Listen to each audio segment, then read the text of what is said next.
Bonjour, monsieur le journaliste. Mais c'est vraiment grave. Le peuple est en train de souffrir. Il demande de l'eau, de l'électricité, de la sécurité.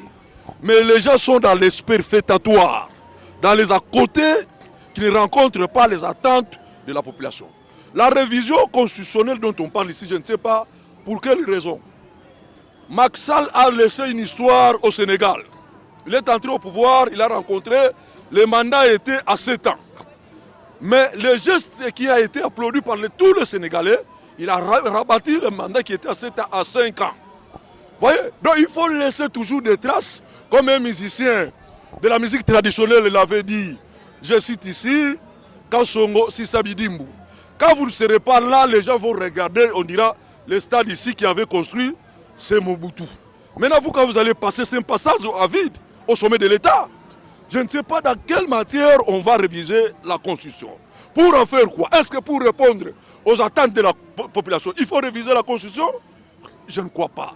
À travers le monde, cette pratique a déjà pris fin, sauf qu'ici, dans une société de pitécanthropes, au lieu de faire des réformes consensuelles, une armée forte comme la Russie, parce que dans les jours à venir, les États seront confrontés aux défis majeurs, il y aura des États qui vont disparaître, on n'a pas une armée, on n'a pas un gouvernement, une administration publique qui peut répondre aux attentes de la population. Maintenant, quand on dit le débat aujourd'hui, le professeur Mbata, je suis très mécontent du professeur Mbata, parce que c'est lui qui nous a trompés en deuxième année de Gradia en disant non, Kabila avait révisé la Constitution, s'il révise la Constitution, il est en train de détruire l'État. Vous voyez, on fait ce qu'on appelle le recul démocratique. Parce qu'un État de droit, c'est le respect des textes. À quel niveau qu'ils trouvent aussi, aujourd'hui on révisait la Constitution, donc les Congolais auront du boulot. À quel niveau? Si on révise la Constitution, donc la partie est de la République va retrouver la stabilité. Moi je pense que ces gens, ils n'ont pas de projet de société, sauf que les mensonges. Comme je l'ai suivi l'autre fois, Madame la Première ministre qui passe à la télévision, qui va faire du copie-coller du discours de M. Félix Tshisekedi. C'est pratiquement impossible. C'est la première fois de voir une première ministre qui passe et faire des promesses comme si on était dans une campagne. Donc je suis vraiment trop estomaqué pour ce régime qui est caractérisé par le détournement, qui est caractérisé par les mensonges, par les démagogies, pour faire passer l'État qui est en train de vendre les pauvres. Parce que la Constitution, ce n'est pas une loi, un règlement d'un parti politique. Si vous lisez la philosophie, le préambule, on dit nous, Congolais, on ne dit pas nous, PPD, nous, SID, nous, l'IDPS. Donc c'est la loi fondamentale, la loi créatrice de l'État. C'est une vision globale de tout un peuple, c'est l'histoire de tout un peuple. Lorsque vous touchez à la Constitution, eh bien, vous êtes en train de détruire l'État. L'État de droit n'existe plus. Donc je suis vraiment, je ne sais pas cette génération, qu'est-ce qu'on va reconnaître de M. Félix Tshisekedi. Est-ce que la priorité, c'est la révision constitutionnelle ou bien la priorité, ce sont les attentes de la population. Donc il ne touche pas à la Constitution, sinon il va brûler le feu. Voilà, monsieur le journaliste, ce que j'avais à vous dire en tant que Congolais. Merci. Papa journaliste, na ringina loba na ba Congolais oyo ba rezonaka na mutu, mais non que lokola ba peuple oyo bazana union sacrée ba rezonaka na makolo, mais non que na mitu. Chilombo na tata na ye Etienne Tshisekedi e gazalaki envie aboyaka référendum. Ba boyaka enrôlement na 2006. Lelo constitution oyo moko oto votaki na référendum o bango baboyaka na IDPS yango esali ke Kabila ayibela ye pouvoir ya Fayulu apesa ye les mêmes constitution oyo komisiye ndekone kadima aye koyibela ye na ba machine na bango et komisiye président lelo constitution oyo akozo toucher oyo ya tata ne avotaki to oyo ya mama na ye. Soki eza oyo ya biso ba Congolais tozo zela mukolo ngo Chilombo soki bakata ende bakata biso ameka ko toucher na parlement na ye oyo etondi ya bandeko na ye ya bakasai ba bouger constitution oyo soki bango bandimaka yango nde mukolo wana tokoyeba soki Chilombo aza Congolais ayebisa biso na kata constitution article nino ezo pese passe po akoka kolongola ta ba fulu na Kisasa. oyo ezo bloqué ye alongola bafulu na Kisasa eza article nini? Article nini ezo pesa kokoso ezo pekisa ye ke transport ekitatalo. Article nini ezo pesa pasi ke dollar ekita. Nini ezo pesa pasi article nini ezo pesa pasi po asilisa guerre ya lobaki ya ba pauvre na ye ba kilo na ye ba Rwanda bazo ba Congolais butu moyi na este. Article nini ezo pesa pasi pour déclarer guerre. Aye bisa biso ba Congolais poto ye ba article wana to ba kolongola yango. Mais ezande incompétence Chilombo azana incompétence te. Donc mutu eza pourri. Chilombo tato pesi 50 ans akoti ko sala eloko moko te. Chilombo fo akanga bisaka nde to bengana Kabila okutu atikela ke biso lipa na 200 francs. To bengani ye. Atikela biso transport na 500 francs. To bengani ye. Mais ye o ya bebi sinyos. Chilombo to ko bengana ya ko kima na couper. Mbote ndeko journaliste.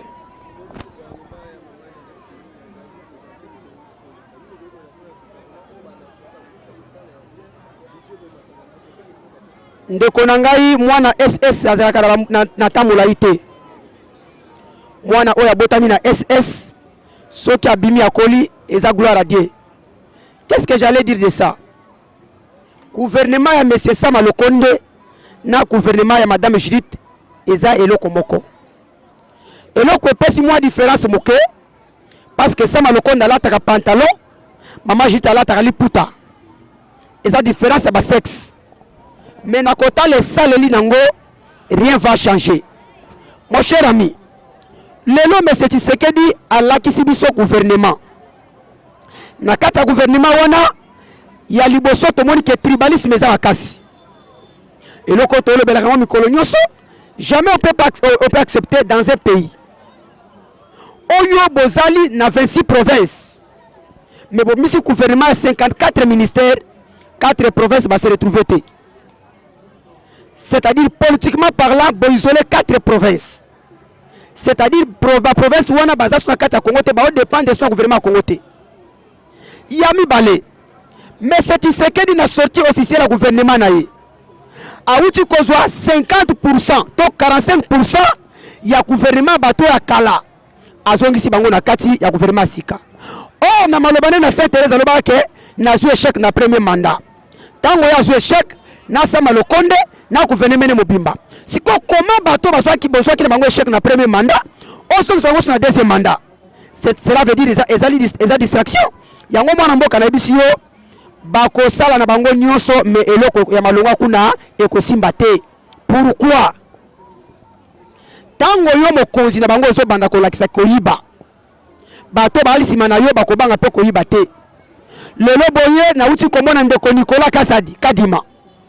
Ndeko Peter Kadima na ndeko Toli mwa bakadima bake komona Vital Kamerhe. Balobi to sala ki manso to ko so prison. Parce que bazaki ba cadre IDPS. Lelo to comprendre que na obiso to sali un jour po ko bengi sabiso buso pe to kota prison. To ye po to corrompre yo on le qui sa pas Joana. Ndeko nanga dans quel pays on peut accepter des choses comme ça? Awa oyoki mama wana ba proposition apesi. Et puis on les a discuté à sali lecture.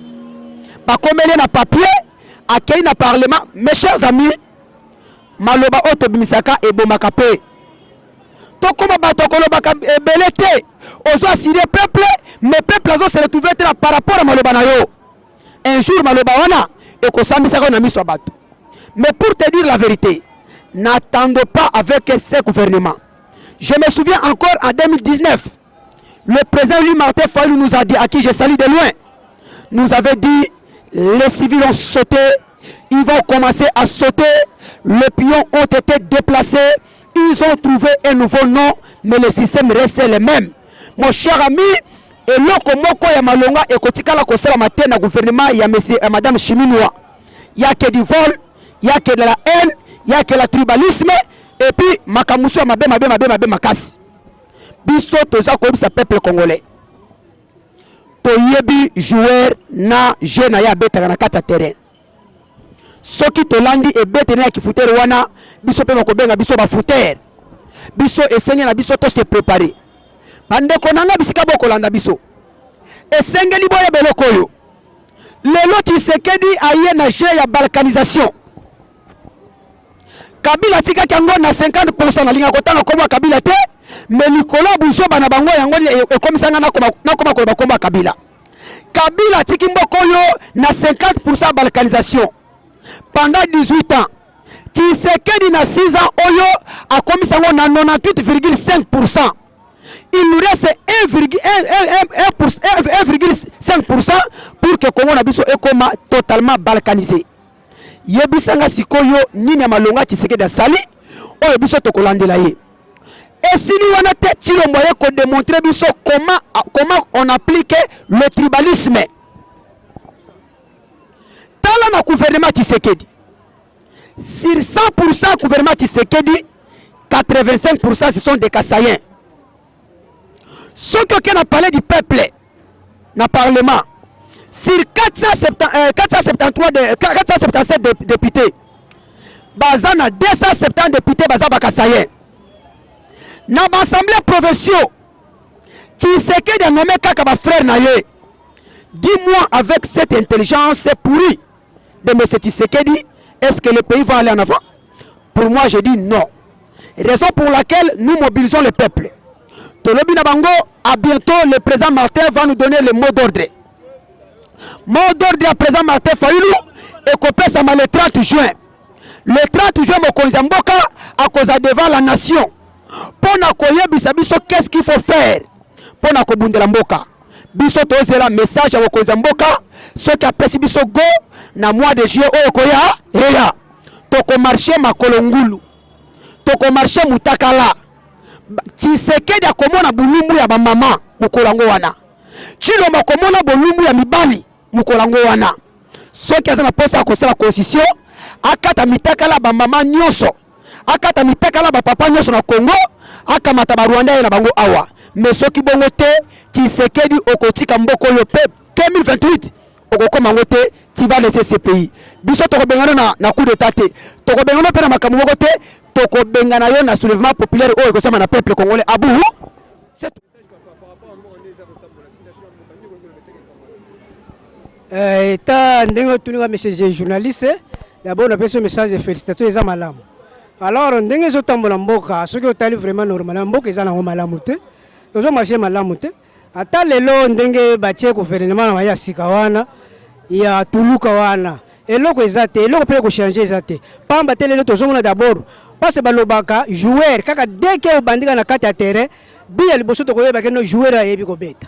Mais comment possible joueur oyo leur a commis la première match a koyi kaka eloko to comme est-ce que to cha espoir na deuxième période que a remarqué bi eloko eza te. Ya tozo mona ke changement ko sana ngote gouvernement bango kaka tout le temps ko zo rendre basala ka biso ko distraire biso ko yibaka bambongo na bango lelo bolingo telemena bo changer constitution. Constitution est bloqué le côté constitution de yango pesi bino yo zwa pouvoir yango constitution pesi bino popo tamzo mboka mais comment possible yo telemena ko loba ke na changer constitution ko réviser ngo eloko nini oza ko na mabe parce que le siko se me souvient oye ba ke no à partir de constitution de yango tyenga bokonji à partir de constitution yango pesi to tamzo comment popo ya ko telemena bo changer constitution eza eloko ko changer te constitution boyi mutu te ke no to tamzo mboka te constitution boyi te ke bokitisa dollar constitution e boyi te ke ne to souffrir ba peuple congolais pona ko lia ba tout congolais kangi mutu te pona ko silisa bituma na SO lelo bazo ko grèce biso na Rwanda bozo le belango te to zo mona ke zaka lipate ça fait le Rwanda oya zo bunisa biso za ba ko binyo sebo yo kana ba sala ba ko banda kana ba désaccord vous avez fait des accords c'est ça que nous c'est pourquoi nous souffrir alors et là on a mis que l'on peut-être bonjour au district et tout tient à biso espoir te biso ba congolais kende et là ko changer et là ko ezate biso ligue de totel mais la bina moko ta changer constitution ton landa procédure ndenge ezali tina mukolo oto zoko kena la 28 que nous sala nouvelle élection to soit président oyo to lingi oto akokota en place oyo azali na vision de loin ndenge monsieur Martin Fayoulou a pesa poto zo mona ya solonde animateur akoko tamsa mboko ndeye wana ata malgré bozoko dévaliser ye bozoko tisaye boko pese ba pourcentage amuke ya 15 non eloko ezate parce que mutu amona ka vision de loin okoyeba ke joueur oyo kobeta match ndezali na kalisi peut-être moi tango eza muke ndele ko na lia ko encourager na ba peuple congolais totalement oya ko meka sima constitution biso nyonso nini na nzela to ko marcher to ko marchata mutakala to ko marchata to ko mais siko lingite o simba constitution tikela biso constitution na biso o sala mandalo tina suka là pour vivre to kenena le sala sa élection ya malamu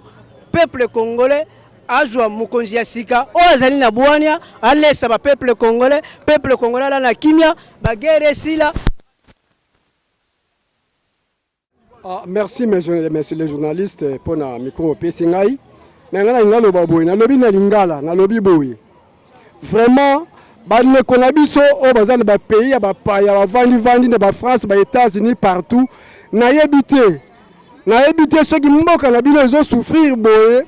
Et puis bino besoin soutenir Moutudeti Chilombo et pourtant azo sala le côté botika bandeko na bino awa ba maman na bino ba papa bandeko tout bazali awa et puis besoin soutenir Chilombo na eloko nini Chilombo bomi mboka Chilombo kaboli mboka na ba Rwandais bozo bango bien bozo monango est-ce que vous soutenir Chilombo pour quelle raison c'est quoi lobby a changé constitution na raison nini Chilombo a changé la constitution pour quelle raison et pourtant la constitution permettre de relayer ce peuple à sa bolam mais a changé yango et cette constitution est calée pour laisser ce peuple pour si sa guerre mais non en tout cas bino bande kona biso kona côté bozali bon meka muke ko toucher même ba pays pèse bozali vraiment alongwa ezate ke o boete alongwa ne kolongwa parce que ça ne va pas qui cherche comme poubelle makambo tout mabe tozolia te makambo nyonso ya malamu te ata muke bana kotanga bazotanga malamu te parce que ba parents baza incapable de futa ba mbongo ya bana ba classe transport eza pasi mais vraiment na éviter bozo soutenir na Chilombo na nini mais bango ba président ya mboka wana bozo soutenir Chilombo na nini. Mais non, Otika Chilombo a kende, Atika pays oyo, même n'a pas si beau s'organiser autrement.